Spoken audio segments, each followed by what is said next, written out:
Let's pray.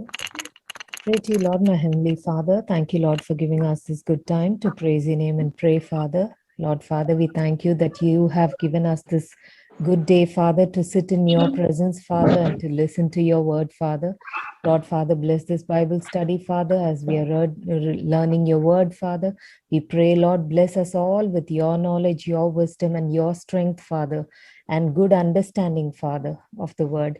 Lord Father, we thank you, Jesus. Lord Father, in one way or the other, Lord Father, you have given us this grace to sit in your presence, Father. We thank you, Jesus. We thank you, Lord. Bless Pastor Uncle, Father, and Pastor Auntie, Father, especially Uncle, Father, who is preparing all these things, Lord Father, for the sake of us, Father, to learn and to understand your word, Father. We thank you, Jesus. Bless him with good strength and health, knowledge, wisdom, and understanding, Father. Thank you, Lord, for all those who have gathered together in your name, Father, to learn about you, Father. Bless us and bless our families, Father. Keep us with good strength and health, Father.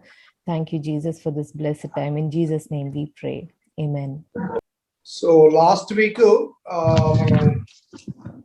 Exodus first chapter, మనం deal చేసాం. First chapter లో particularly Egyptian dynasty, ఐగుప్తు రాజరిక వ్యవస్థ గురించి మనము మాట్లాడుకుంటూ మరి ఐగుప్తుల రాజుల్లో కలిగిన ఆ మార్పు, ప్రత్యేకించి ఇక్స్వాస్ అనే తెగవారు వచ్చి ఏ రీతిగా ఆక్యుపై చేసుకున్నారు, వారి సమయంలో యోసేపు మైగ్రేట్ చేయబడ్డాడు. ఆ తర్వాత నేటివ్ ఈజిప్షియన్ కింగ్ రావడం, మరి వారు వీరి మీద ఎక్కువగా హింసలు కలిగింప చేయడం అన్ని మనం చూసాం. సో మనం ఈ నిర్గమకాండం నుంచి ముఖ్యంగా వీళ్ళు ఐగుప్తుల నుంచి బయటికి వచ్చిన తర్వాత మనం ప్యారలల్ గా నిర్గమకాండం, సంఖ్యాకాండం, లేవికాండం, మరి చివరికి వస్తే ద్వితీయోపదేశ కాండం, ఈ ప్యారలల్ గా 3 పుస్తకాలు కూడా చదువుకుంటూ మనం వెళ్తాం. సో కాబట్టి చాప్టర్ వైజ్ చాప్టర్ లేకపోతే వర్స్ ఆఫ్టర్ వర్స్ కాకుండా ద స్టోరీ, స్టోరీలోని ఇంపార్టెంట్ ఇష్యూస్ చెప్పుకుంటూ పోతే మనకు త్వరగా వెళ్ళడానికి అవకాశం ఉంటుంది. అట్ ద సేమ్ టైం ఈ 4 పుస్తకాలు ఒకేసారి డీల్ చేస్తున్నప్పుడు కొంత మనకు బోర్ కూడా కొట్టే అవకాశాలు ఉన్నాయి.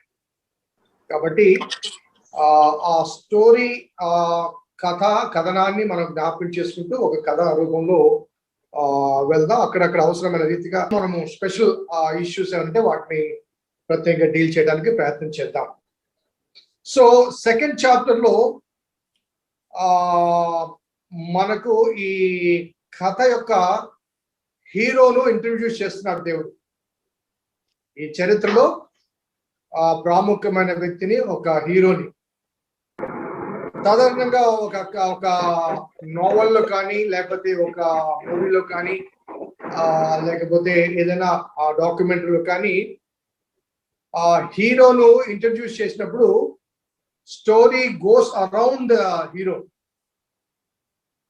ఆ హీరో చుట్టూ ఆ కథ తిరుగుతూ ఉంటుంది. ఆ హీరో వెలుపల ఉన్న వారికి, ఫర్ ఎగ్జాంపుల్ హీరో యొక్క పుట్టుక కానీ, పెరుగుట కానీ, లేకపోతే అతని విద్య, ఇటువంటి వాటి మీద కాన్సన్ట్రేట్, అతనితో పాటు కథ నడుస్తుంది. అతని ప్రక్కన ఉన్నటువంటి ఫ్రెండ్స్ గురించి కానీ, లేకపోతే తల్లి గురించి కానీ, తండ్రి గురించి కానీ, లేకపోతే ఆ స్టోరీలో మిగతా క్యారెక్టర్స్ గురించి అంతగా ఇంపార్టెన్స్ ఇవ్వరు. ఎందుకంటే the story goes with the hero, the life of the hero. కాబట్టి నిర్గమకాండ నుంచి మనం గమనించే చాలా విషయాలు that speaks about the life and the mission of Moses. మోషే జీవిత చరిత్ర, దేవుడు అతనికి అనుగ్రహించిన బాధ్యత, దాని కొరకు మోషేను ఏ రీతిగా దేవుడు ఎన్నుకున్నాడు, ఆ మిషన్ ని మోషే ఏ రీతిగా నెరవేర్చాడు. సో మోషే జీవిత చరిత్రతో పాటుగా మరి దేవుడు ఏ రీతిగా ఎన్నుకున్నాడు, ఆ ఎన్నికలో ఆ మిషన్ ను ఏ రీతిగా మోషే నెరవేర్చాడు, ఇది ప్రధానంగా the story goes with Moses. ఆ విషయాన్ని మనం ఎందుకంటే అంతకు మించిన విషయాలు మనకు తెలియదు. సో ఇంకొక విషయం మనం గమనించాల్సిన ఒక ట్రూత్, ఒక సత్యం ఏంటంటే, ఆది కాండంలో అనగా ఈ వృత్తాంతం అంతా కూడా మనకు మోషేకి ఎవరు తెలియచేస్తున్నారు? దేవుడు తెలియచేస్తున్నారు. దేవుడు సీనాయి పర్వతం మీద. సో సీనాయి కొండ మీద దేవుడు మోషేకు తెలియచేస్తున్నాడు. ఆది కాండంలో జరిగిన విషయాలకు మోసెస్ ఐ విట్నెస్ కాదు. వేరాజ్ ఎక్సోడస్ ఈవెంట్ కి నుంచి మోసెస్ ఐ విట్నెస్. ఈ 4 కాండాల్లో జరిగే విషయాలకు మోసెస్ ఐ విట్నెస్. కాబట్టి Genesis can be called as a history and exodus, Leviticus, numbers ఇవన్నీ కూడా స్టోరీ కింద మనము భావించవచ్చు. ఎందుకంటే జెనసిస్ స్టోరీలో కొన్ని ల్యాప్సెస్ కనబడతాయి. అంటే అబ్రహాము నుంచి ఇస్సాకు ఆ మధ్యలో 170 సంవత్సరాల కాలంలో అబ్రహాం ఏమేం చేశాడు అవన్నీ మనకు లేవు. Some lapses. But whereas Moses స్టోరీలో మోసెస్ ప్రత్యక్ష సాక్షి కాబట్టి కొంత వివరణ అధికంగా మనకు కనబడుతున్నాయి, అనగా దాపరికాలు కనిపించవు. ఓకే, ఇంకొక విషయం ఏంటంటే, అనగా before going to Moses I'm just giving a brief introduction. ఆది కాండంలో దేవుడు ఆయా కాలాల్లో ఆయా వ్యక్తులతో ప్రత్యక్షమై వారితో సంభాషించాడు. అబ్రహాముతో కానీ, ఇస్సాకుతో కానీ, యాకోబుతో కానీ ఆయా కాలంలో వారికి ప్రత్యక్షమే వారితో సంభాషించాడు. That means in Genesis, God was a visitor. He visits his people when the time demands. ఆయన వారి మధ్యలోకి వచ్చి వారితో మాట్లాడి వారికి కొన్ని విషయాలు చెప్పి మళ్ళీ వెళ్ళిపోయేవాడు. కానీ వేరాజ్ నిర్గమ కాండం నుంచి God is not a visitor. ఆయన వచ్చిపోయేవాడు కాదు, వారితో కలిసి ప్రయాణం చేసేవాడు.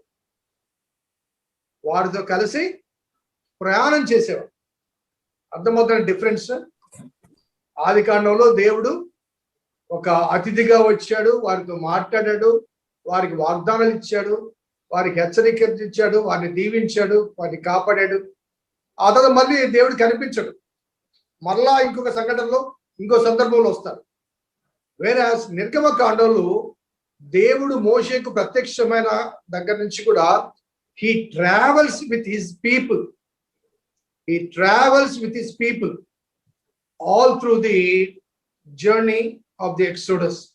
ఈ నిర్గమకాండ ప్రయాణంలో దేవుడు వారితో కలిసి ప్రయాణం చేస్తున్నట్లుగా మనము గమనించవచ్చు. సో ఇప్పుడు మనము ధ్యానం చేసే నిర్గమకాండంలో God was no more a visitor, he was a companion. జతగాడు, సన్నిహితుడు, స్నేహితుడు, తోడుగా ఉండేవాడు. ఈ విధంగా మనం ఎన్ని మాటలన్నా పెట్టుకోవచ్చు. జతగాడు, సన్నిహితుడు, స్నేహితుడు, మరి తోడుగా ఉండేవాడు, వారితో కలిసి ప్రయాణం చేస్తున్నాడు ఆయన. ఈ ట్రావెల్స్ విత్ దెమ్. సో ఆ విషయాన్ని మనం జ్ఞాపకం చేసుకోవాలి. సో 2వ అధ్యాయంలోనికి మనం వచ్చేసరికి అక్కడ రాయబడ్డ మాట, లేవి వంశస్థుడొకడు వెళ్ళి లేవి కుమార్తెను వివాహం చేసుకున్నాడు. ఆ స్త్రీ గర్భవతి కుమారుని కని వాడు సుందరుడైనట్టు చూచి 3 నెలలు వారిని దాచెను. ఇక్కడ లేవి సంతతి వాడు లేవి కుమార్తెను వివాహం చేసుకున్నాడు. ఈ మాటలు అక్కడ వ్రాయబడింది. కానీ అతను ఎవరో, అతని భార్య ఎవరో, అతని అక్క ఎవరో, అతని అన్న ఎవరో వివరాలు అక్కడ మనకు అందించబడలేదు. మోషేను పరిచయం చేస్తున్నప్పుడు మోషే తల్లి, తండ్రి, అక్క, అన్న ఆల్రెడీ వారు ఉన్నారు. వాళ్ళ గురించిన వివరాలు అక్కడ మనకి ఇవ్వబడలేదు. కారణం ఏంటంటే కథలో ప్రారంభంలో మోషే ప్రాధాన్యం. ఇంకొక మాటలో చెప్పాలంటే కొన్ని కుటుంబాల్లో తల్లిదండ్రులను బట్టి బిడ్డలకు పేర్లు వస్తుంటాయి, పేరు ప్రఖ్యాతులు వస్తుంటాయి. కొంతమంది చెప్తుంటారు, మా నాన్న ఐఏఎస్ ఆఫీసర్ అండి, మా నాన్న జనరల్ సెక్రటరీ అండి, మా నాన్న పలానా చర్చికి ప్రెసిడెంట్ అండి, లేకపోతే మా నాన్న పలాని పాస్టర్ గారు అండి అని పేరెంట్స్ బట్టి తమ ఐడెంటిటీని చెప్పుకోవడానికి ప్రయత్నం చేస్తారు. నువ్వేంటి అంటే వాళ్ళ దగ్గర ఆన్సర్ లేదు. సరేనయ్యా, మీ నాన్నగారు పెద్ద పాస్టర్ గారే, మరి నీ సంగతి ఏంటి అంటే నో ఆన్సర్. సో కొన్ని చోట్ల ఏమవుతుందంటే బిడ్డలు ఎదిగి ఒక ఉన్నతమైన స్థాయికి వచ్చిన తర్వాత అప్పుడు ఇంటర్వ్యూ చేసేవారు, మీ పేరెంట్స్ ఎవరండి, మీ ఫాదర్ ఎవరు, మీ మదర్ ఎవరు, ఏం చేసేవాళ్ళు అనగా బిడ్డల యొక్క స్థాయిని బట్టి, స్థితిని బట్టి, బిడ్డలను బట్టి తల్లిదండ్రులకు ఐడెంటిటీ వస్తుంది. సో ఇక్కడ మోసెస్ ను పరిచయం చేస్తున్నప్పుడు మోసెస్ యొక్క ఫ్యామిలీ డీటెయిల్స్, వాళ్ళ పేర్లు, వివరాలు అక్కడ మనకు 2వ అధ్యాయంలో పొందుపరచబడలేదు. వాని అక్క దూరం నుంచి ఉందని చూసిన తప్ప ఆ అక్క పేరు మిరియాం అనే మాట లేదు. సో ఈ విషయాలు మనము జ్ఞాపకం చేసుకోవాలి, ఒక్కొక్క పాయింట్స్. అలాగే ఈ లేవి వంశస్థుడు వెళ్ళి లేవి స్త్రీని వివాహం చేసుకున్నాడు. చేసుకున్న తర్వాత ఆమె గర్భవతివే కుమారుని కని 3 నెలలు దాచింది అని చెప్పారు. కానీ అంతకుముందు ఇంకొక కుమారుడు ఉన్నాడని, అంతకుముందు ఒక కుమార్తెకి జన్మనిచ్చారు. ఆ డీటెయిల్స్ కూడా ఈ 2వ అధ్యాయంలో మనకు కనిపించవు. వాని అక్కని తర్వాత ఉంటుంది కానీ డైరెక్ట్ గా లేవి వంశస్థురాలు పెళ్లి చేసుకున్నాడు. ఆమె గర్భవతి అయింది, కుమారుని కనింది, సుందరుడుగా ఉన్నాడు. ఆమె 3 నెలలు దాచింది, ఆ తర్వాత దాచలకి. మరి అప్పటికి ముందుగానే అహరోన్ ఉన్నాడు కదా, 3 సంవత్సరాలు పెద్దవాడు కదా. సో ఇక్కడ గాడ్స్ ప్లాన్, దేవుని ప్రణాళిక ఎలా ఉందంటే, దేవుని ప్రణాళికలో అహరోను లేడు, దేవుని ప్రణాళికలో మిరియాము లేదు, దేవుని ప్రణాళికలో మోషే ఉన్నాడు. కాబట్టి మిగతా వారిని పక్కన పెట్టి మోషేను పరిచయం చేస్తున్నారు. How Moses was Born, how Moses was preserved. ఒకవేళ దేవుడు ఆ కుటుంబంలోంచి అనగా ఆ తండ్రిని బట్టి, ఆ తల్లిని బట్టి ఒక నాయకుని ఎన్నుకోవాలి అనుకుంటే ఆల్రెడీ అహరోను ఉన్నాడు. అహరోను జస్ట్ కుమారుడు. మరి అదే అహరోన్ని తర్వాత మోషేకు సహాయంగా ఇచ్చాడు. కానీ దేవుని ఎన్నికలో మోసెస్ ఉన్నాడు. కాబట్టి నేను చాలాసార్లు చర్చ్లో కూడా, లేకపోతే పాస్టర్స్ వాటిలో కూడా ఇర్మియా గురించి చెప్తుంటాను. ఇర్మియా గ్రంథం 1వ అధ్యాయంలో 4 నుంచి 7లో తల్లి గర్భంలో నీవు ప్రవేశించక ముందే నేను ఎరిగి ఉన్నానని, తల్లి గర్భంలోంచి బయటపడక ముందే నేను ప్రతిష్ఠించానని, జనములకు ప్రవక్తగా నేను నియమించాను, నేను వెళ్ళమన్న చోటకు నువ్వు వెళ్ళాలి, నేను చెప్పమన్నది చెప్పాలి, భయపడద్దు, నేను నీకు తోడుగా ఉన్నా. సో ఈ ఇర్మియా కాల్ నా వ్యక్తిగత జీవితానికి చాలా దగ్గరగా పోల్చబడి, వెళ్ళమన్న చోటకి వెళ్ళాలి, చెప్పమన్నది చెప్పాలి, నువ్వు భయపడద్దు, నేను నీకు తోడుగా ఉన్నా. సో ఆల్సో దేవుడు ఎన్నిక చేసిన ఏ వ్యక్తి అయినప్పటికీ కూడా not because of the family background, not because of the birth right, వారు జన్మించిన విధానాన్ని బట్టి అతడు జ్యేష్ఠుడు కాబట్టి అలాని కాకుండా, మన బైబిల్ చరిత్రలో చాలా మంది మనం చూస్తాం. మరి కయ్యూను హేబెలు యాక్సెప్టెడ్ కదండి. గతంలో కూడా చెప్పారు, ఇస్సాకు పుట్టిన 2 కుమారుల్లో ఏశావు రిజెక్టెడ్, యాకోబు యాక్సెప్టెడ్. యాకోబు 12 కుమారుల్లో యోసెఫ్.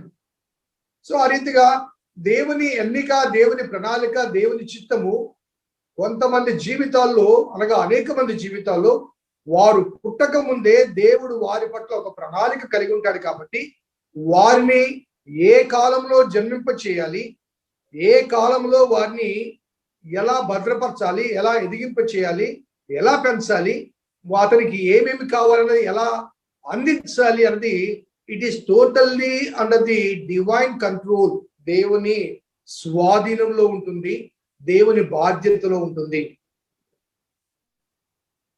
కాబట్టి మోషే పుట్టిన తర్వాత అతడు 3 నెలలు దాచబడిన తర్వాత ఆ జమ్ము పెట్టెలో పెట్టి నైలు నదిలో పెట్టడం. ఆ నైలు నది అనేది ఆ రోజుల్లో అది ఒక పవిత్ర నది. మన భారతదేశంలో గంగా నదికి ఎలా పవిత్రత ఆపాదించబడిందో అది పవిత్రమైన పుణ్య నదిగా భావించబడింది. మరి ఆ నదిలో చాలా మంది ముఖ్యంగా స్త్రీలు వెళ్ళి పుణ్య స్నానాలు చేసి తమ కోరికలు తీర్చుకుంటారు. అనగా ప్రార్థనలు చేసుకోవడం కానీ ఏమైనా కానీ మొక్కుబళ్ళు చేసుకోవడం కానీ. సో ఆ రీతిగా ఫరో కుమార్తె అక్కడికి రావడం, బహుశా ఆమె బిడ్డల గురించి ఆమె ప్రార్థిస్తుందేమో. అదే సమయంలో జమ్ము పెట్టె అని చూడడం, ఆ పెట్టె తినిపించడం, మరి ఆ పెట్టెలో బాలుని చూడడం. చూసిన వెంటనే ఇతడు హెబ్రీయుడు అయి ఉండవచ్చు అని చెప్పి ఆమె భావించడానికి 2 రీజన్స్. ఒకటేంటంటే ఆమె తండ్రి ఇచ్చిన ఎడిక్ట్, హెబ్రీ మగపిల్లలందరినీ చంపివేయాలి అన్న ఎడిక్ట్ ద్వారా ఎవరైనా హెబ్రీ తల్లి దాచలేక ఇలా పంపించిందేమో అని భావించే ఒక అవకాశం ఉంది. రెండవది, హెబ్రీలందరూ అబ్రహాము ద్వారా 8వ దినమున సున్నతి చేయబడతారు.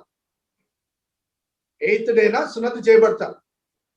సో ఆ 3 నెలల పసిబిడ్డను ఆ జమ్ము పెట్టెలోంచి తీయబడ్డ తర్వాత she could find a baby circumcised, సున్నతి చేయబడ్డ ఆ బిడ్డను చూచింటుంది. కాబట్టి డెఫినెట్ గా she could come to a confirmation that this baby belongs to Jewish background. So ఎందుకు ఆమె యూదుల బిడ్డ, ఇశ్రాయేలు బిడ్డ అని భావించినంతానికి అక్కడ మనకు అనగా బైబిల్లో వివరాలన్నీ మనకు అందుపరచలేదు. కానీ we can understand through the study or through the background, దాని ద్వారా మనము తెలుసుకోవడానికి వీలవుతుంది. సో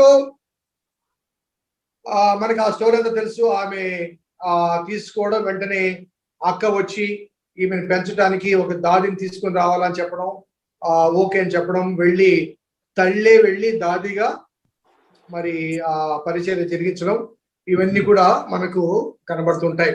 సో ఈ స్టోరీ మనము కొద్దిగా వేగంగా వెళ్దాం. సో ఆ రీతిగా 40 సంవత్సరాలు ఐగుప్తు దేశంలో, ఐగుప్తు రాజ్యములో, రాజరికపు వ్యవస్థలో, రాజమందిరములో ఎదుగుతాడు. సో ఇక్కడ దేవుని ప్రణాళిక ఎలా ఉంది అన్నదానికి ఒక రీజన్ ఏంటంటే, దేవుడు ఒకవేళ అహరోనును ఎన్నుకుని ఉంటే, అహరోను పుట్టే సమయానికి రాజుగారి ఆజ్ఞ లేదు, మగపిల్లందరిని చంపాలని ఆజ్ఞ లేదు. కాబట్టి అహరోను ఎక్కడ పెరిగాడు? బానిసగానే పెరిగాడు. బానిసగా పెరిగినప్పుడు మరి ఐగుప్తు సకల విద్యల్లో ప్రావీణ్యత పొందే అవకాశం అహరోనుకుందా? లేదు. సో అహరోనును కాకుండా ఈ ఇబ్బందికరమైన ఆ పరిస్థితుల్లో, ఆ రోజుల్లో మోషేను పుట్టించి, ఆ మోషేను మరి ఆశ్చర్యకరమైన రీతిగా ఫరో ఇంటికి పంపించి 40 సంవత్సరాలు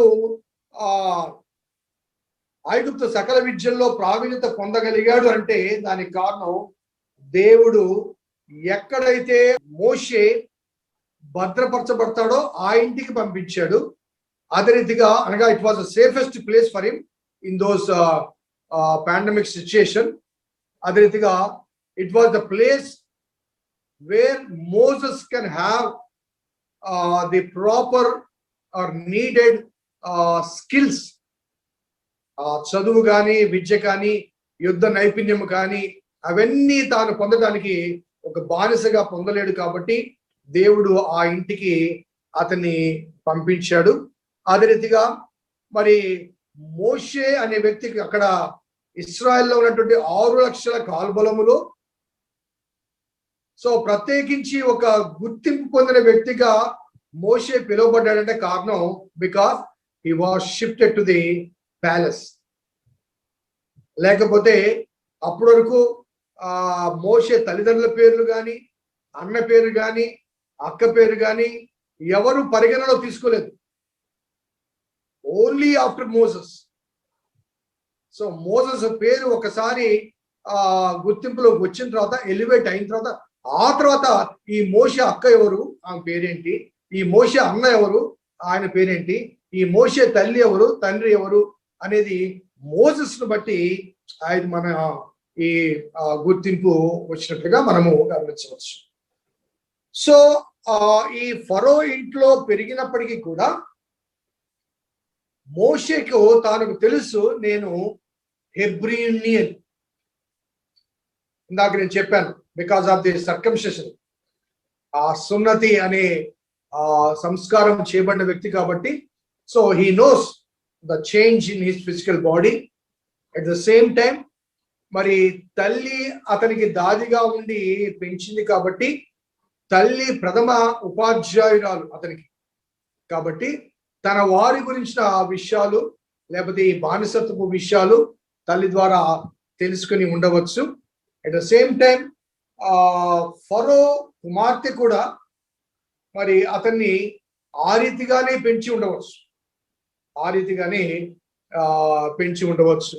సో ఇది మొదటి 40 సంవత్సరాల చరిత్ర.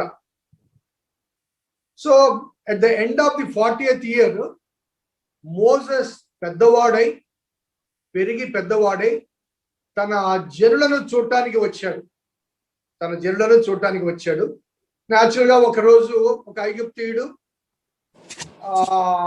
యూదుడు ఇద్దరు కొట్లాడుకుంటుంటే ఐగుప్తుని చంపి ఇసుకలో పాతి పెట్టాడు.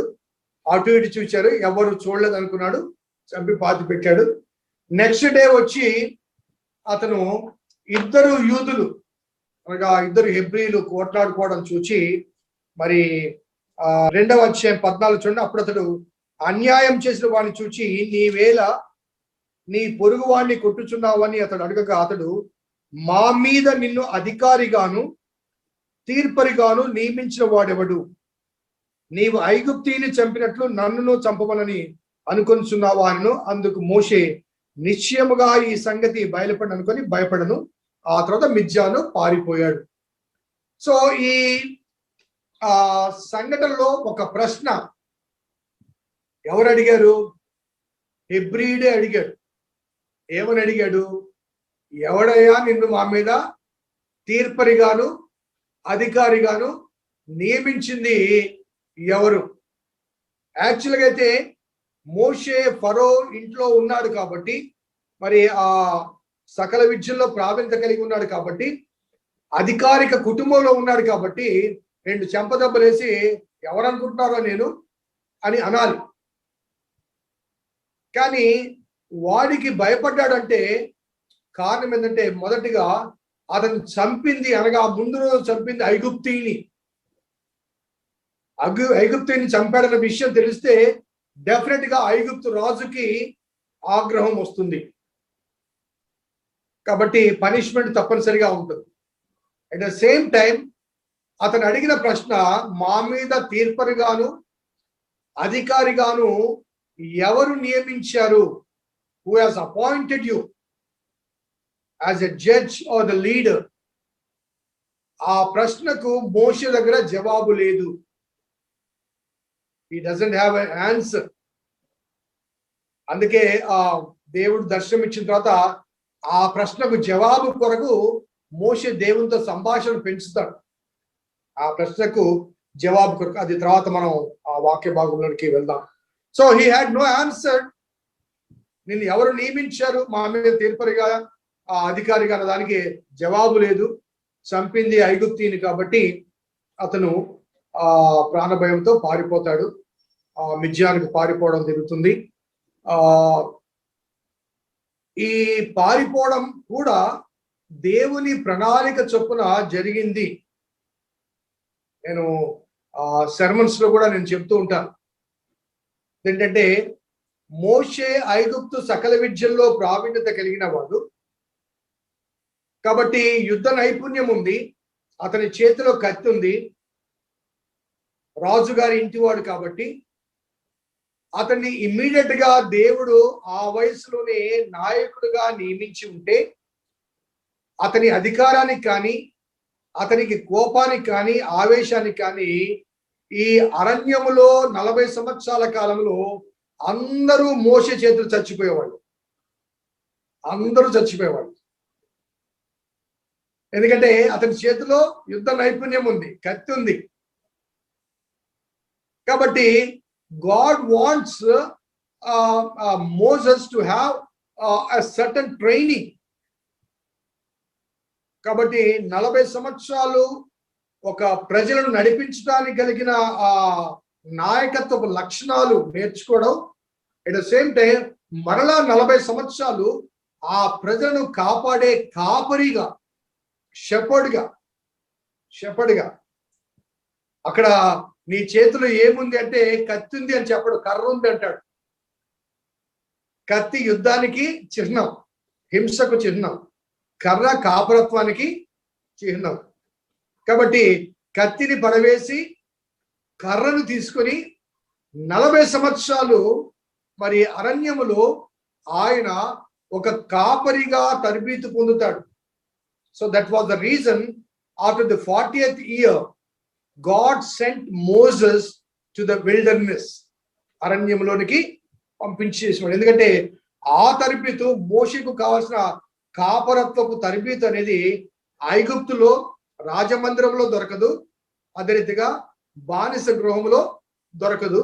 ఎక్కడ దొరుకుతుందో అక్కడికి దేవుడు పంపించాడు. సో ఇవన్నీ కూడా గాడ్స్ ప్లాన్ ఆఫ్ యాక్షన్ లో మనకు కనిపిస్తుంది. ఈ పరిగెత్తే సమయంలో, పారిపోయే సమయంలో మోషేకు ఒక టెస్ట్, ఒక పరీక్ష. అదేంటంటే ఎక్కడి నుంచి పారిపోతున్నాడు? ప్యాలెస్ నుంచి పారిపోతున్నాడు. ఎక్కడికి పోతున్నాడు? అరణ్యానికి వెళ్తున్నాడు. అనగా ఏ కంఫర్టబుల్ సిచ్యుయేషన్ లో నుంచి డిస్కంఫర్ట్ ఉన్న సిచ్యుయేషన్ లోనికి వెళ్ళిపోతున్నాడు.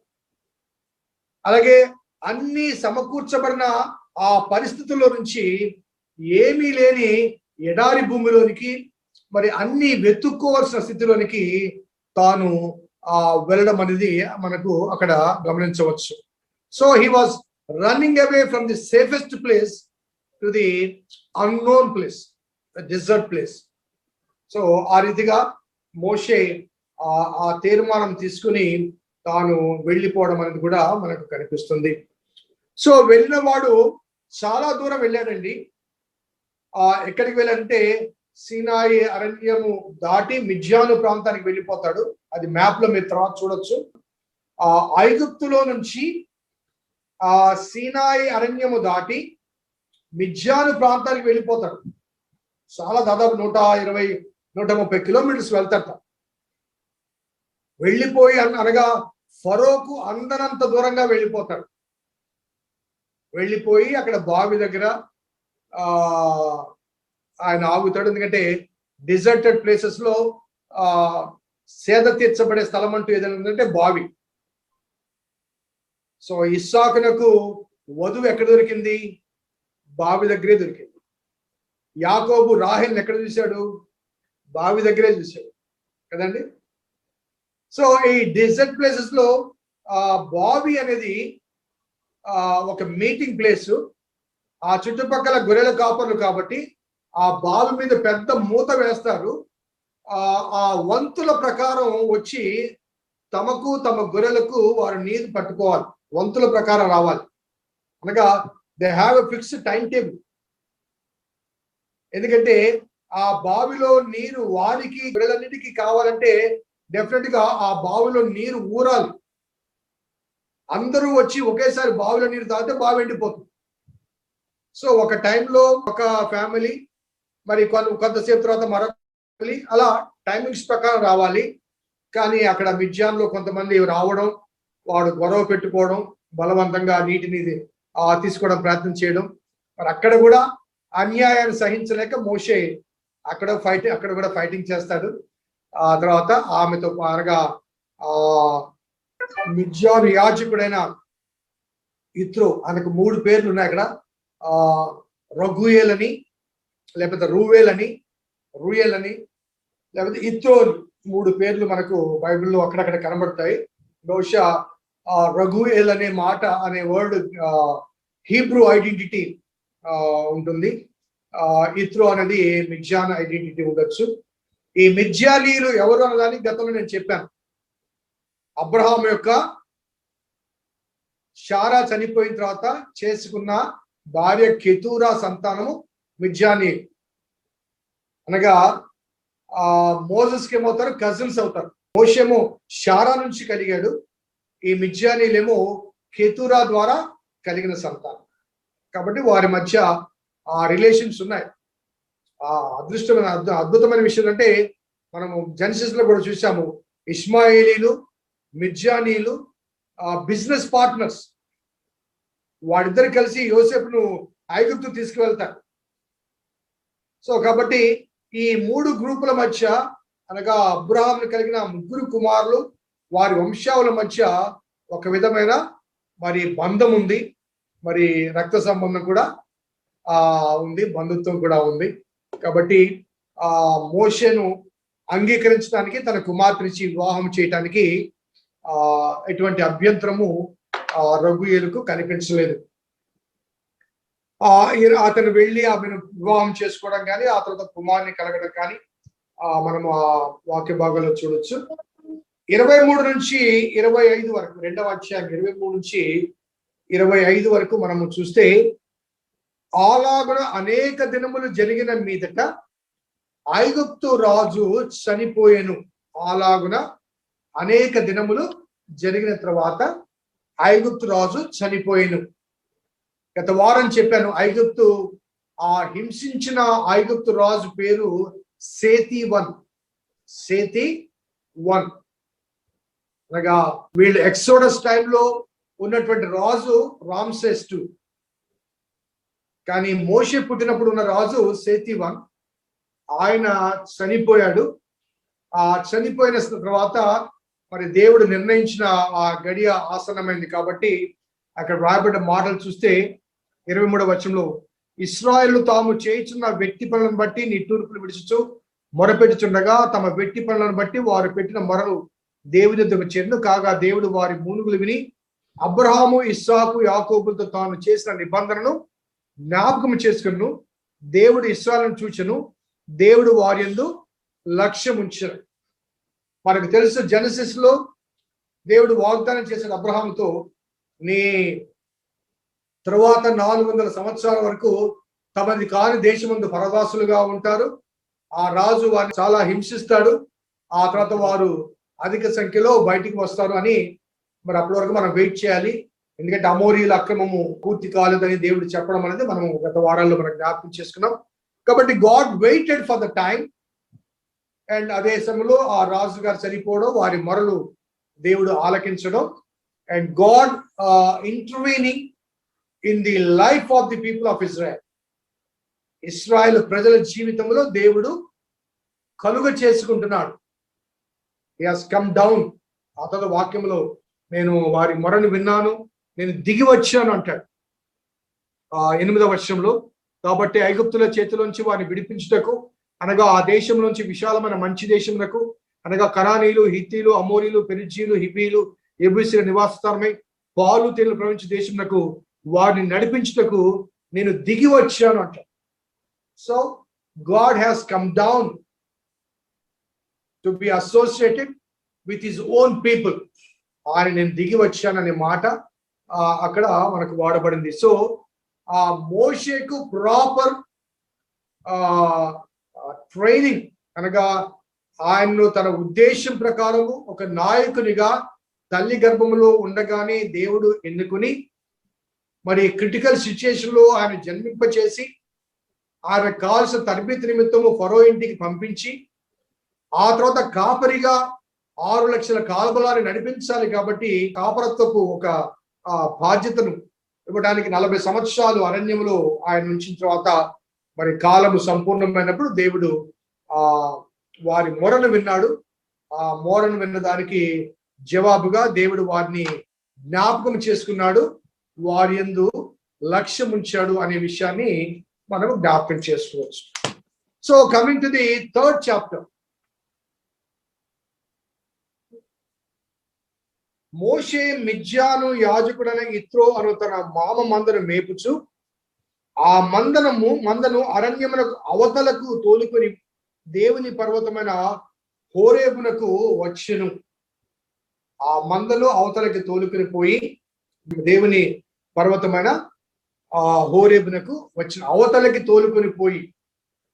సో ఇక్కడ ఒక్కసారి నా వైపు చూడండి. సో ఐగుప్తు ఇక్కడ ఉంది, ఐగుప్తు నుంచి మిద్యానికి ఇక్కడ పారిపోయాడు. సో ఆ మామ మందలు తోలుకుంటూ ఆయన ఏం చేశాడంటే దేవుని పర్వతమైన సీనాయి ఇక్కడ ఉంది, ఐగుప్తు ప్రక్కనే ఉంది కాబట్టి అవతలకు వచ్చాడు. అనగా పారిపోయిన వ్యక్తి, అవతలకు వెళ్ళిన వ్యక్తి తిరిగి మరలా ఎక్కడికి వచ్చాడు అంటే ఐగుప్తులకు దగ్గరగా ఉన్నటువంటి ఆ సీనాయి ఆ ప్రాంతానికి వచ్చాడు. అక్కడ దేవుని పర్వతమైన హోరేబునకు వచ్చెను. ఇది ఆ తర్వాత కాలంలో సీనాయి పర్వతము అని కూడా మరి వారిని నడిపించుకుంటూ వచ్చినప్పుడు మోషే ఆ పర్వతం మీద 40 రాత్రింబవళ్ళు దేవునితో సహవాసం చేసినట్టుగా మనము గమనించవచ్చు. ఈ 2 పేర్లు మనకు కనిపించడానికి ఒక వివరణ ఏంటంటే, సీనాయి అనేది ఏ సింగిల్ మౌంటైన్ కాదు,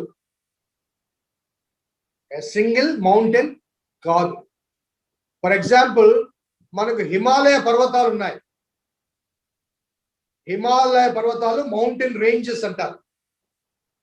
ఆ హిమాలయ పర్వతాల్లో ఎత్తైన శిఖరము ఎవరెస్ట్. అనగా ఆ హిమాలయ పర్వతాలన్నింటిలో ఒక పర్వతం ఎవరెస్ట్. అలాగే సీనాయి ఆ పర్వత శిఖరాలలో హోరేబు అనేది ఒక ప్రాముఖ్యమైన ఒక పర్వతం. కాబట్టి ఒక దగ్గర హోరేబు అని, ఒక దగ్గర సీనాయి అని వ్రాయబడ్డప్పటికీ ఆ 2 వేరు కాదు. ఈ సీనాయి మౌంటైన్ రేంజెస్ లో హోరేబు అనేది ఒక పర్వతం. కాబట్టి దేవుడు ఆ పర్వతం దగ్గర అనేక సార్లు ఆ గాడ్స్ రెవల్యూషన్ కనబడుతుంది.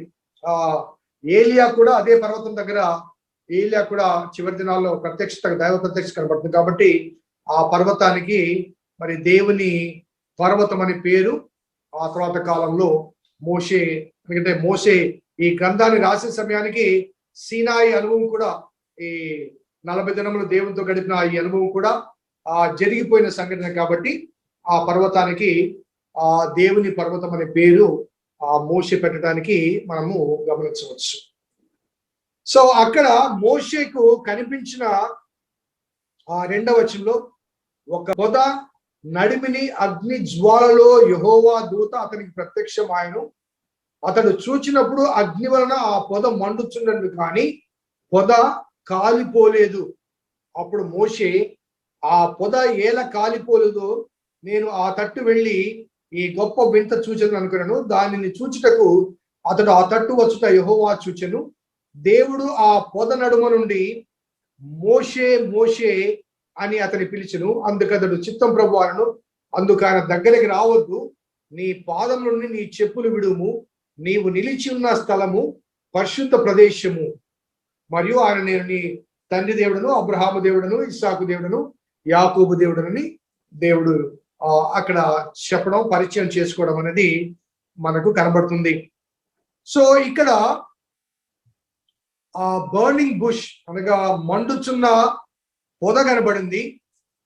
ఆ పొదలో దేవుని దూతను మోషే చూచాడు.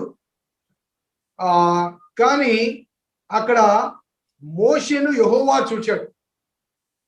మరి ఆ పొదలో ఎవరున్నారు?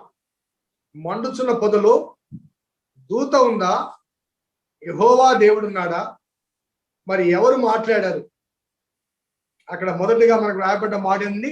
2వ వచనంలో పొద నడిమిలో అగ్నిజ్వాలలో యెహోవా దూత అతనికి ప్రత్యక్షమైన, ఎవరికి? మోషేకు ప్రత్యక్షమైంది. ఎవరు? యెహోవా దూత. అలాగే మోషే అక్కడికి రావడం ఎవరు చూశారు? యెహోవా చూచాడు. అనగా దేవుడు మోషేను చూచాడు. మోషేకి ఎవరు కనబడ్డారు? దూత కనబడింది, దేవుడు కనబడలేదు. అనగా దేవుణ్ణి చూచి బ్రతకగలిగిన నరుడు లేడు. ఎందుకంటే అప్పటికి మోషే ఆ మిషన్ లోకి రాలేదు, దైవ ప్రత్యక్షతలోకి రాలేదు కాబట్టి ఆ మిషన్ ఇంకా యాక్సెప్ట్ చేయలే. కాబట్టి ఆ పొదలో ఉన్నది దేవుని దూత, ఆ పొదలోంచి మాట్లాడింది దేవుని దూత. ఆ దేవుడు వీరిద్దరిని యెహోవా చూస్తూ ఉన్నాడు. యెహోవా దేవుడు అక్కడ మోషేను, ఆ మోషేతో మాట్లాడుతున్న ఆయన దూత. దూత అంటే దేవుని స్వరాన్ని, దేవుని సందేశాన్ని వినిపించే ఒక అంబాసిడర్, రిప్రజెంటేటివ్, రాయబారి. నేను చాలాసార్లు దూత గురించి చెప్పాను. దూత అనగానే ఒక వార్తను మోసుకొని వెళ్ళేవాడు, దేవుని ద్వారా ఒక వార్తను మోసుకొని వెళ్ళేవాడు. ఇప్పుడు మనకు వివిధ దేశాలకు అంబాసిడర్స్ ఉంటారు. ఇప్పుడు మోడీ గారు ఏమైనా అమెరికాకు కమ్యూనికేట్ చేయాలంటే డైరెక్ట్ గా మోడీ చెప్పడు, అక్కడ భారత రాయబారి ఉంటాడు. ఆ రాయబారికి తెలియజేస్తే ఆ రాయబారి వెళ్ళి అమెరికా ప్రతినిధితో విషయం చెప్తాడు. సో ఆ రీతిగా దేవుని దూత అక్కడ ప్రత్యక్షమవుతుంది. మోషేకు కనబడింది దేవుని దూత. అక్కడ చాలా స్పష్టంగా వ్రాయబడ్డ మాట, యెహోవా దూత అతనికి ప్రత్యక్షమాయను, అతడు చూచినప్పుడు అగ్ని వలన ఆ పొద మండుచున్నది కానీ ఆ పొద కాలిపోలేదు అనే మాట అక్కడ వ్రాయబడింది. సో ఇక్కడ పొద మండుతుంది కానీ కాలిపోలేదు. సో ఈ అగ్నికి రెండు లక్షణాలు, అనగా బైబిల్ గ్రంథంలో అగ్నిని రెండు విషయాలు పోలుస్తారు. ఒకటి, అగ్ని దేనినైనా కాల్చివేస్తే అది దేవుని ఉగ్రతకు సాదృశ్యం. అగ్ని దేనినైనా కాల్చివేస్తే అది దేవుని ఉగ్రతకు సాదృశ్యం. అనగా నరకములో ఉండేది ఆ అగ్ని కాలుస్తూ ఉంటుంది. కానీ బైబిల్లో అగ్ని ఇంకొక దానికి సాదృశ్యం. పేతురు భక్తుడు మొదటి పేతురు పత్రికలో నశించుచున్న సువర్ణము అగ్ని చేత పరీక్షించబడును కదా అంటాడు. అనగా భూమిలో నుంచి తీయబడ్డ ఆ బంగారు ముద్దను, ఆ మట్టి కల్మషంతో ఉన్న ఆ ముద్దను అగ్నిలో పెట్టినప్పుడు, ఆ అగ్నిలో కాల్చబడినప్పుడు దాంట్లోంచి వేస్ట్ కాలి వెళ్ళిపోతుంది. ఆ వేస్ట్ అనగా బంగారము పవిత్రీకరించబడుతుంది. బంగారంలో కలుషితముగా ఉన్నటువంటి ఆ వేస్ట్ అంతా కరిగిపోతుంది. అనగా అగ్ని అనేది ఇంకొక రూపంలో ఇట్స్ సైన్ ఆఫ్ ప్యూరిఫికేషన్. పవిత్రీకరించుటకు అగ్ని వాడబడుతుంది. సో అగ్ని రెండు విషయాలు. ఒకటేంటి, కాల్చబడితే దేవుని ఉగ్రత, అది మండుచూ ఉంది కానీ బంగారం కాల్చబడలా. బంగారం మండుతుంది కానీ బంగారము నాశనం కావడంలా, ప్యూరిఫై అవుతుంది. అర్థమవుతుందండి? You need to understand this, ఈ డిఫరెన్స్. సో బంగారం కాల్చబడ్డప్పుడు అది బంగారం కరుగుతుంది కానీ లయమైపోదు, పవిత్రపరచబడుతుంది, అనగా నాశనమైపోదు. కాబట్టి అది మండుచున్నది కానీ కాలిపోలేదు అనే ఈ మాట ఇక్కడ వాడటానికి కాదంటే, God has preparing Moses in the third and important aspect. మొదటిగా ఐగుప్తు స్కిల్స్, రెండవది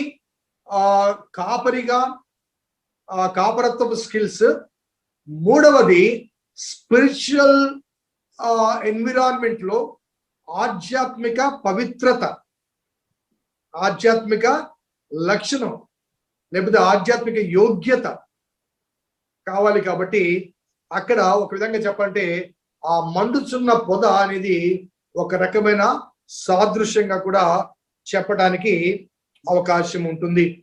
మరికొంతమంది దీన్ని పొద గురించి మాట్లాడుతూ ఈ మండుచున్న పొదను మోషే చూశాడు. అది దేనికి సాదృశ్యం అంటే ఐగుప్తు దేశంలో ఇశ్రాయేలు పడుతున్న శ్రమకు సూచన ఆ మంట. కానీ ఆ ప్రజలు కాలిపోలేదు, విస్తరించారు. ఆ శ్రమలో విస్తరించారు, లయమైపోలేదు అని దానికి కూడా ఒక సాదృశ్యం అని చెప్పేసి కొంతమంది భక్తులు ఒక ఆలోచన, అనగా థియోలాజికల్ గా ఈ రెండు ఒపీనియన్స్ వచ్చాయి. So we can take both the opinions. So మొదటిది, God was purifying the Moses. God was purifying Moses. ఐగుప్తులో ఫరో ఇంట్లో ట్రైనింగ్ ఇచ్చాడు, మిద్యాను అరణ్యంలో కాపరిగా తరబితి ఇచ్చాడు. అలాగే దేవుని పని కొరకు దేవుడు అతన్ని పరిశుద్ధపరుస్తున్నాడు, అనగా అతని హృదయాన్ని, అతని మనస్సును సిద్ధపరుస్తున్నాడు అన్నది ఒక ఆలోచన. రెండవది, ఐగుప్తులో ప్రజలు పడుతున్న శ్రమలకు సూచన. కానీ వారు నాశనమైపోలేదు, ఇంకా అభివృద్ధి చెందారు. కాబట్టి వారిని నీవు వెళ్ళి తోడుకొని రావాలి అని చెప్పడానికి సాదృశ్యంగా అక్కడ మండుచున్న పొద కనబడింది అని చెప్పవచ్చు. సో తర్వాత 4వ వచనాన్ని చూస్తే, దాన్ని చూచుటకు అతడు ఆ తట్టు వచ్చుట యెహోవా చూచెను. దేవుడు ఆ పొద నుండి మోషే మోషే అని పిలిచాను. అందుకు చిత్తం ప్రభువారును. అందుకు ఆయన దగ్గరికి రావద్దు, నీ పాదం నుంచి నీ చెప్పులు విడుము, నీవు నిలిచి ఉన్న స్థలము పరిశుద్ధ స్థలము. సో ఇక్కడ దేవుడు చెప్పిన ఈ మాట, ఈ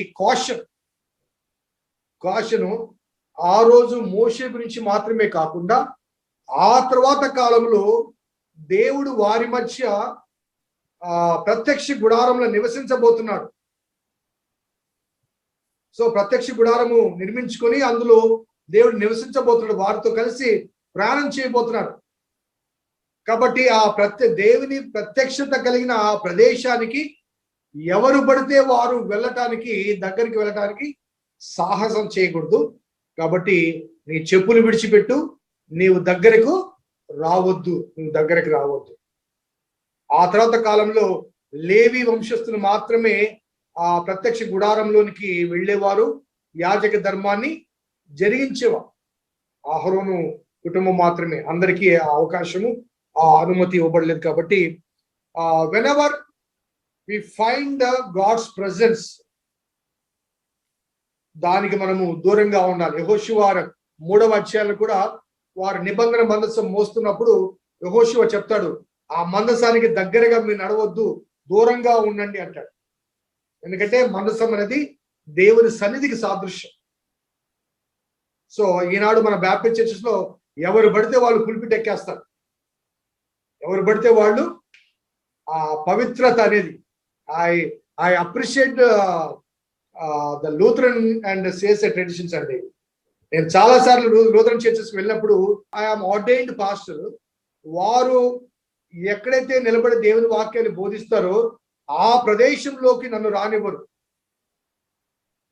నేను రెవరెండ్ అయినప్పటికీ కూడా వాళ్ళ ట్రెడిషన్స్, ఒకవేళ రావాలనుకుంటే తప్పనిసరిగా వారి ఆ గౌన్ వేసుకోవాలి, వారి ఆ కాస్ట్యూమ్స్ వేసుకుంటే అప్పుడు, లేకపోతే కొన్నిసార్లు అప్పుడు కూడా రానివ్వరు.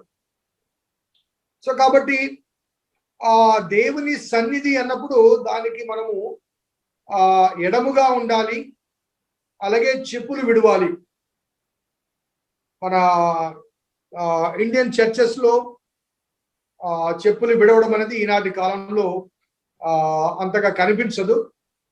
అఫ్కోర్స్ ఎక్లేషియాలో ఇట్స్ మ్యాండేటరీ, కానీ మన చర్చెస్ లో, ముఖ్యంగా బ్యాప్టిస్ట్ చర్చెస్ లో అది ఎందుకు కనిపించదు అంటే, ఈ ట్రెడిషన్ మనకు వెస్ట్రన్ ప్రాంతం నుంచి వచ్చింది, పాశ్చాత్య దేశం నుంచి వచ్చింది. మనకు వచ్చిన ఆ మిషనరీలు ఆ చల్లని శీతోష్ణ స్థితి పరిస్థితుల్లో వారు ఉన్నారు, అక్కడి నుంచి ఇక్కడికి వచ్చారు. కాబట్టి వారు వారి దేశంలో ఆ షూస్ విప్పేసి ఒక అరగంట సేపు నేల మీద నిలబడితే ఆ చలి వారి శరీరంలో ప్రవేశించి వారు చచ్చిపోతారు. కాబట్టి కంపల్సరిగా వారి దేశ పరిస్థితులు బట్టి వారు పులిపిట్ ఎక్కినా కానీ షూస్ వేసుకుంటారు. పులిపిట్ ఎక్కినా కానీ షూస్ వేసుకుంటారు, ఎందుకంటే అక్కడ వారికి అవసరం. అలాగే ఈ చిలకరింపు బ్యాప్టిజం కూడా ఆ పాశ్చాత్య దేశాల్లో ఈ అలవాటు ఎందుకు వచ్చిందంటే ఆ బ్యాప్టిజంలోకి తొట్టులోకి తీసుకుని వెళ్తే బ్యాప్టిజం తీసుకునే వ్యక్తి ఒక 5 నిమిషాలు తొట్టులో ఉంటాడు, కానీ బ్యాప్టిజం ఇచ్చే వ్యక్తి 10 మంది ఉంటే గంట సేపు ఉండాలి. బయటకు వచ్చేసరికి ఏమవుద్ది? ఈ రోజుల్లో హీటర్స్ పెట్టారండి, అప్పుడు లేవు. ఈ రోజుల్లో బ్యాప్టిజం టబ్ లో హీటర్స్ పెట్టి నీళ్లు వేడి చేసి పంపిస్తున్నారు. That's a different issue. So ఈ ట్రెడిషన్స్ అన్ని కూడా భారతదేశంలోకి వచ్చేసరికి వాళ్ళే వచ్చి తెచ్చారు కాబట్టి వాళ్ళ అలవాటు చొప్పున మనం కూడా కుర్చీల మీద బెంచ్ల మీద కాళ్ళ మీద కాళ్ళు వేసుకొని షూస్ వేసుకొని కాళ్ళు ఊపుకుంటూ అమర్యాదగా కూర్చొని ఒక గంట సేపు టైం గడిపి వెళ్ళిపోతుంటాం.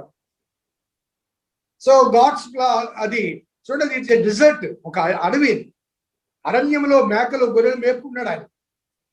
అరణ్యంలో ఒక పొద దగ్గర నీవు నిలిచిన స్థలము పరిశుద్ధ స్థలము అన్నాడు అంటే దానికి కారణం ఏంటంటే it was not the place, ఆ స్థలము కాదు, ఆ స్థలములో దేవుని మాటలు వినిపించబడుతున్నాయి, ఆ స్థలములో దేవుని సన్నిధి ఉంది. అందుకే మనం ఏపీ టూరిజంలో 3 సంవత్సరాలు ఉన్నాం. అది యాక్చువల్గా పరిశుద్ధ స్థలం కాదు, అక్కడ అన్ని ఉన్నాయి. కానీ మనం ఆరాధించే స్థలములో we could experience the presence of God, we could listen the voice of God. దేవుని మాటలు వినగలుగుతున్నాం కాబట్టి మనం హాల్లో ప్రవేశించకుండానే బయట చెప్పులు వదిలిపెట్టి లోపలికి వెళ్దాం. అనగా ఆ ప్రదేశంలో అది ఆలయం కాకపోయినప్పటికీ కూడా మనము అక్కడ దేవుని సన్నిధిని అనుభవించాం, ఆస్వాదించాం. తద్వారా చెప్పులు అక్కడ వేయడం జరిగింది. సో దేవుడు అక్కడ వార్నింగ్ ఇస్తూ ఆ విషయాన్ని తెలియజేస్తూ ఆయన తన ఐడెంటిటీని తాను ఎవరో మోషేకు తెలియచేస్తున్నాడు. చెప్పడానికి అనగా ఆ ఐడెంటిటీ చెప్పకముందు చెప్పడానికి గల కారణాల్లో ఒక 2-3 కారణాలు ఏంటంటే, మోషే ఫరో ఇంట్లో పెరిగాడు కాబట్టి దేవుని గురించిన అవగాహన మోషేకు లేదు. అలాగే 400 సంవత్సరాల పైగా ఈ ఇశ్రాయేల్ అందరూ కూడా ఐగుప్తులో ఉన్నారు కాబట్టి ఈ 400 సంవత్సరాలు దైవ ప్రత్యక్షత వారికి లేదు. అబ్రహాముకుంది, ఇస్సాకుకుంది, యాకోబుకుంది. ఆ తర్వాత కాలంలో మరి దైవ ప్రత్యక్షత దేవుడు స్వయంగా వారితో మాట్లాడినట్లుగా, యోసేపుతో కూడా దేవుడు మాట్లాడలేదండి. యోసేపుతో దేవుడు తోడుగా ఉన్నాడు కానీ డైరెక్ట్ గా కమ్యూనికేట్ చేసినట్లుగా యోసేపు జ్ఞానం ఇచ్చాడు, కానీ డైరెక్ట్ కమ్యూనికేషన్ అనేది మనకు కనిపిస్తుంది. దాదాపు 400 సంవత్సరాలు దేవుని ఎరుగని వారుగా వారు జీవించారు కాబట్టి దేవుడు తను తాను ఇంట్రడ్యూస్ చేసుకోవాల్సి వచ్చింది, పరిచయం చేసుకోవాల్సి వచ్చింది. సో ఆ పరిచయం చేసుకున్నప్పుడు మరి ఫర్ ఎగ్జాంపుల్ మన వాళ్ళు ఎవరైనా విదేశాలకు వెళ్ళి ఒక 2-3 తరాల తర్వాత వచ్చారనుకోండి, 2-3 తరాల తర్వాత వచ్చారనుకోండి, వచ్చిన తర్వాత వాళ్ళు ఏం చేస్తారంటే తమ పరిచయం చేసుకోవడానికి మేము ఫలాని ఫలాని ఫలాని ఫలాని ఫలాని అని చెప్పేసి వారి తాతలో ముత్తాతలో వాళ్ళ పేరు చెప్పి ఆ కాలంలో మా నాన్నగారి కాలంలో మేము అమెరికా వెళ్ళిపోయామండి, అక్కడే మేము సెటిల్ అయిపోయాము, మేము ఫలాని వాళ్ళు పిల్లలమని చెబితే పాత వాళ్ళు ఎవరైనా ఉంటే అవునాయను మీ నాన్న ఉన్నాడు అని జ్ఞాపకం చేసుకుంటుంటారు. ఈ మధ్య కాలంలో సౌత్ ఆఫ్రికా నుంచి ఒక ఫ్యామిలీ వచ్చింది, మన చర్చి కూడా విజిట్ చేశారు. మన చర్చి కన్స్ట్రక్షన్ టైంలో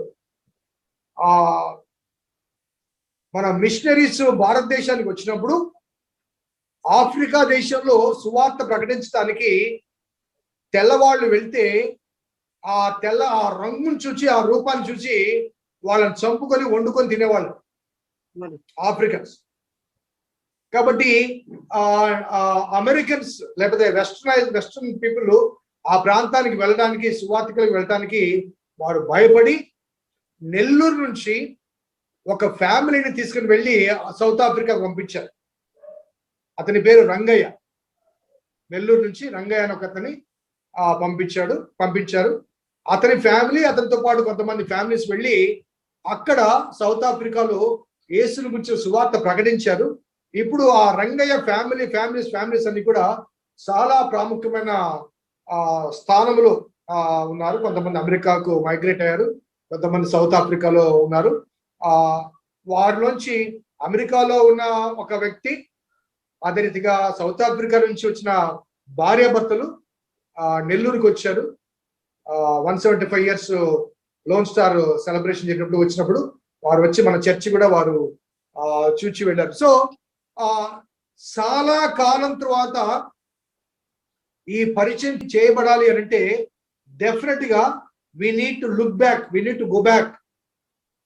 సో దేవుడు ఏం చెప్తుంటే, నేను దేవుడని యెహోవాను అనే మాట పలకకుండా నేను నీ తండ్రి దేవుణ్ణి, అబ్రహాము దేవుణ్ణి, ఇస్సాకు దేవుణ్ణి, యాకోబు దేవుణ్ణి. అనగా ఆ ప్రజలకు యెహోవా దేవుడు తెలియదు ఈ 400 సంవత్సరాలు, కానీ యాకోబు తెలుసు, ఇస్సాకు తెలుసు, అబ్రహాం తెలుసు, అనగా తమ 4 fathers తెలుసు, కానీ దేవుడు తెలియదు. కాబట్టి అక్కడ మొదటిగా తను పరిచయం చేసుకుంటూ, నేను నీ తండ్రి దేవుణ్ణి, అబ్రహాము దేవుణ్ణి, ఇస్సాకు దేవుణ్ణి అని, యాకోబు దేవుణ్ణి అని చెప్పగా మోషే తన ముఖమును కప్పుకొని దేవుని వైపు చూడ వెరచెను అనే మాట అక్కడ వ్రాయబడింది. సో ఈ 3 అనగా అబ్రహాము దేవుణ్ణి, ఇస్సాకు దేవుణ్ణి, యాకోబు దేవుణ్ణి, ఈ మాటలు చెప్పడానికి ఒక ఆధారం ఏంటంటే, ఈ అబ్రహాముతో దేవుడు ఏ లక్షణముతో ఇంట్రడ్యూస్ చేయబడ్డాడు, ఇస్సాకునకు ఆ దేవుడు ఎలా తెలుసు, యాకోబునకు ఆ దేవుడు ఎలా పరిచయం అయ్యాడు, అనగా ఆ దైవిక లక్షణాలు, వాట్ ఈస్ గాడ్, ఆ లక్షణాలు తెలియటానికి కొన్ని రెఫరెన్సెస్ మీకు త్వరగా చెప్తాను. ఆదికాండం 14:19 అక్కడ మెల్కిసెదెక్ ఇన్సిడెంట్ లో సృష్టికర్తయు సర్వోన్నతుడైన దేవుడు అబ్రహామునికి ఎలా పరిచయం అయ్యాడు. హి was a creator God and L Shaddai, most high. అలాగే 15:5 నేను నీకు కేడెము అంటాడు. ఐఆమ్ యువర్ ప్రొటెక్షన్, నేను నీకు కేడెము అనే మాట వార్త. సో అబ్రహాము దేవుడు అంటే ఎవరు? సృష్టికర్త అయిన దేవుడు, సర్వోన్నతుడైన దేవుడు, అలాగే కేడమైన దేవుడు. అలాగే 26వ అధ్యాయంలో ఇస్సాకునకు కనిపించినప్పుడు 26వ అధ్యాయం మొదటి 15 వచనాల్లో గెరార్లో ఉన్న ఇస్సాకును, నువ్వు ఐగుప్తులోకి వెళ్ళొద్దు, ఇక్కడే ఉండు, నేను నీకు తోడుగా ఉంటాను, నేను దీవిస్తాను, నేను ఆశీర్వదిస్తాను అన్నప్పుడు, మరి గెరార్లో ఇస్సాకు ఉంటే, ఇస్సాకు కరువు కాలంలో పొలము దున్ని విత్తనము వేసి 100 ఫలము పొందుతాడు. So God introduced himself to Isaac as a God of prosperity, as a God of prosperity, లేకపోతే God who can provide, a provider అనే మాట మనము గమనించవచ్చు. అనగా అబ్రహాముతో ఐఆమ్ యువర్ ప్రొటెక్షన్ అన్నాడు. అదే రీతిగా నేను సర్వోన్నతుడిని, సర్వ సృష్టికర్తను, నేను కేడము, నిన్ను కాపాడువాడు నేను అన్నాడు. ఇస్సాకుతో ఐఆమ్ యువర్ ప్రొవైడర్, నీకు అన్ని సమకూర్చువాడని చెప్పాడు. అలాగే 28వ అధ్యాయం 20-22 వచనాల్లో యాకోబుతో చెప్పిన మాట ఏంటంటే, నువ్వు ఎక్కడికి వెళ్ళినా నేను నీకు తోడుగా ఉంటా, ఏ పని చేసినా నీకు తోడుగా ఉంటా, నేను తిరిగి నిన్ను ఈ స్థలానికి చేర్చేంత వరకు నిన్ను విడిచిపెట్టను అంటాడు. అంటే నేను నీకు తోడుగా ఉండువాడను. My presence will be with you. So God's protection, God's providence, God's presence. So అబ్రహాము దేవుణ్ణి అన్నప్పుడు గాడ్స్ ప్రొటెక్షన్, ఇస్సాకు దేవుణ్ణి అన్నప్పుడు గాడ్స్ ప్రొవిజన్స్, మరి యాకోబు దేవుణ్ణి అన్నప్పుడు గాడ్స్ ప్రెజెన్స్. అనగా మిమ్మల్ని కాపాడేవాడిని, మిమ్మల్ని పోషించేవాడిని, మీతో కూడా ఉండేవాడిని. నేను అబ్రహాము దేవుణ్ణి, ఇస్సాకు దేవుణ్ణి, యాకోబు దేవుణ్ణి అనే ఆ మాటల్లో ఆ భావము మనకు కనిపిస్తూ ఉంది. అలాగే 11 నుంచి చూడండి, 3:11. అందుకు మోషే, నేను ఫరో యొద్దకు వెళ్ళుటకును ఇశ్రాయేలును ఐగుప్తులోంచి తోడుకొని పోవుటకు ఎంతటి వాడునని దేవుని తనగా, ఆయన నిశ్చయముగా నేను నీకు తోడైందును, నేను నిన్ను పంపినంతకు ఇది నీకు సూచన. నీవు ఆ ప్రజలను ఐగుప్తులోంచి తోడుకొని వచ్చిన తర్వాత మీరు ఈ పర్వతం మీద దేవుని సేవించదరను. మోషే చిత్తగించుము, నేను ఇశ్రాయేలు యొద్దకు వెళ్ళి వారిని చూచి మీ పితరుల దేవుడు నా యొద్దకు నిన్ను పంపినని వారితో చెప్పగా, వారు ఆయన పేరేమిటి అని అడిగిన నేను వారితో ఏమి చెప్పాలి? సో ఇక్కడ మోషే ఏమడుగుతున్నాడంటే, ఆ ఐగుప్తులో ఉన్నప్పుడు ఆ ఐగుప్తీయులు చంపిన తర్వాత మరునాడు హెబ్రీలిద్దరు పోట్లాడుతున్నప్పుడు ఒక హెబ్రీయుడు, అన్యాయస్తున్న హెబ్రీయుడు, నిన్ను మా మీద తీర్పరిగా నియమించిన వాడెవడు, అధికారిగా నియమించిన వాడెవడు అనే ప్రశ్నకు ఆ రోజు మోషే దగ్గర జవాబు లేదు. ఆ ప్రశ్న ఇక్కడ అడుగుతున్నాడు. నువ్వు పంపిస్తున్నావు, బాగానే ఉంది, మరి నన్ను అధికారిగా పంపిస్తున్నావు, నడిపించమంటున్నావు, కానీ నన్ను అపాయింట్ చేసిన నువ్వెవరు? Who are you that appointing me as a judge, as a leader? నేను ఏమని పోయి చెప్పాలి అక్కడికి వెళ్ళి? ఎవరి పేరు చెప్పాలి? ఇది ఆ మోషే wants an answer to go back and lead his people. ఎవరు నన్ను పంపించారు? బాగానే ఉంది, నువ్వు అబ్రహాము దేవుడిని ఓకే ఒప్పుకుంటాం, ఇస్సాకు దేవుడిని ఒప్పుకుంటాం, యాకోబు దేవుడిని ఒప్పుకుంటాం, అసలు నీ పేరే మాకు తెలియదే, నీ పేరే మాకు తెలియదే. అబ్రహాం ఎవరిని ఆరాధించాడో, ఇస్సాకుని ఎవరిని ఆరాధించాడో, యాకోబుని ఎవరిని ఆరాధించాడో వాళ్ళ పేరు తెలుసు, కానీ నీ పేరు నాకు తెలియదు కదా. నేను వెళ్ళి నన్ను దేవుడు పంపించాడంటే ఆయన ఎవరండి? ఆయన ఎవరండి? మీకు ఒక ఎగ్జాంపుల్ కూడా చెప్తాను, దయచేసి 5వ అధ్యాయం ఒకసారి తెరవండి, మొదటి భాగంలో. తర్వాత మోషే అహరోనులు వచ్చి ఫరోను చూచి, ఇశ్రాయేలు దేవుడైన యెహోవా అరణ్యములో నాకు ఉత్సవం చేయుటకు నా జనమును పోనిమ్మని ఆజ్ఞాపించుచున్నాడని.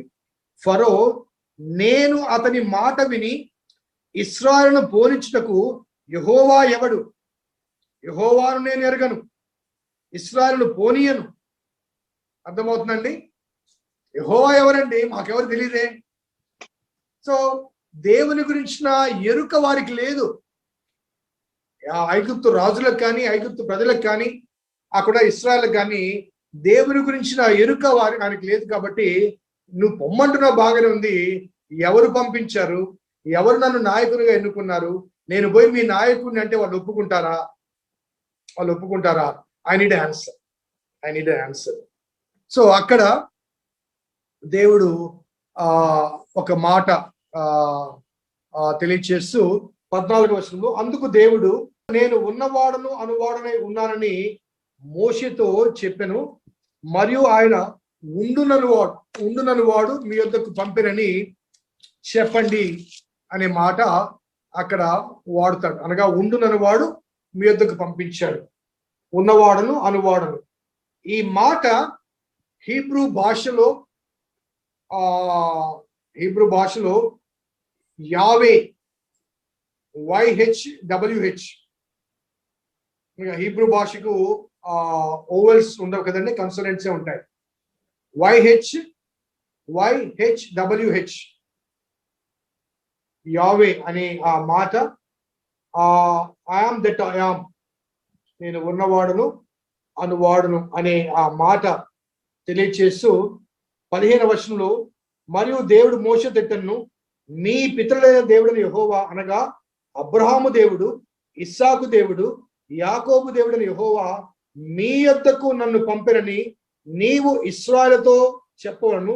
నిరంతరము నా నామం ఇదే, తరతరములకు ఇది నా జ్ఞాపకార్థ నామము, నా జ్ఞాపకార్థ నామము. అనగా ఫస్ట్ టైం దేవుడు మోషేకు ఈ నామాన్ని పరిచయం చేస్తున్నాడు. మనకు జెనసిస్ లో అక్కడెక్కడ ఎనోషు యెహోవా నామమున ప్రార్థన చేసినట్టుగా, అబ్రహాము యెహోవా నామమున బలిపీఠం కట్టినట్టుగా కనబడుతుంది. కానీ ఆది కాండంలో చాలా వరకు యెహోవాకు ప్రత్యక్షమై అని యెహోవా అనే పేరు కనబడుతుంది, కానీ ఆయనే దేవుడని యెహోవా అనే మాటలు చాలా స్వల్పంగా అక్కడక్కడ మాత్రమే కనబడతాయి. ఇక్కడ కన్ఫర్మేషన్ మాట, యెహోవా అంటే ఎవరో కాదు, నేను దేవుణ్ణి. మీరు ఈ నామం జ్ఞాపకార్థంగా ఉంచుకోండి, తరతరములకు ఇదే పేరు, ఈ పేరుతోనే నేను కంటిన్యూ అవుతాను, ఈ పేరుతోనే నేను కంటిన్యూ అవుతానంటూ ఆ నేమ్ అక్కడ కన్ఫర్మేషన్ అవుతున్నట్టుగా మనకు కనబడుతుంది. కాబట్టి దేవుడు యెహోవా అనే నామమున, ఉన్నవాడు అనువాడు అనే నామమున వారికి మోషేకు ప్రత్యక్షం అవుతాడు.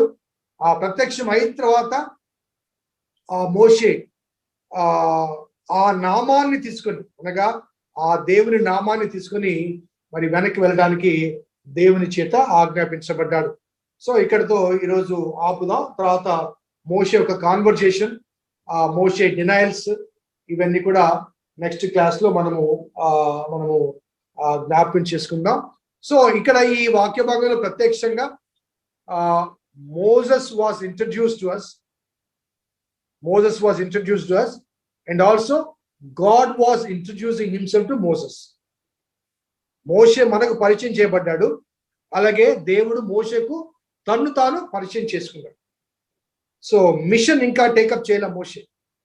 సో ఆ మిషన్ టేకప్ చేసిన విషయాన్ని రేపు వారము మనం జ్ఞాపకం చేసుకుందాం.